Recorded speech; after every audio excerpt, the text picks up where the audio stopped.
Welcome to the real story. Now, the price of oil may be going back down, but it's starting to look a little like some groups are still committed to this whole energy thing, alternative energy. Just last week, Pacific Gas and Electric announced that it will buy enough solar-generated electricity to power 239,000 homes. Now, that doesn't sound like an awful lot to me, but this one deal, will nearly double the nation's solar capacity.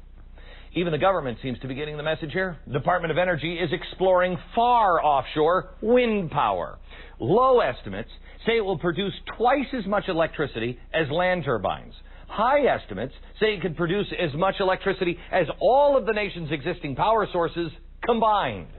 But because of red tape, these options, they're going to take 10 years to develop. 10 years? Well, that's not even worth doing.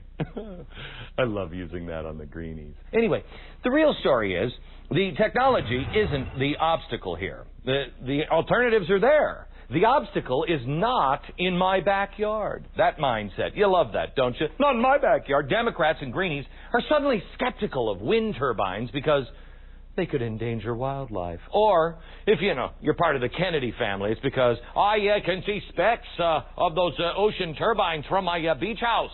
They block the construction of transmission lines, which take the electricity from these sources in the desert or in the middle of the ocean to places like, your house, because those lines will damage the environment.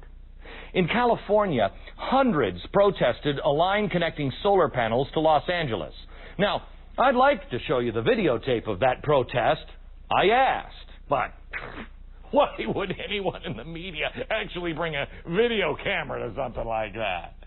Lobbyists are now trying to block a line to San Diego because it would cut through a state park. So, let me see if I have this right. The green mob wants us to stop using foreign oil, won't let us replace our own oil, and then they won't let us use sunlight or our own wind. Is there some sort of magic energy bean that I just don't know about? I'll trade you my cow, Mum.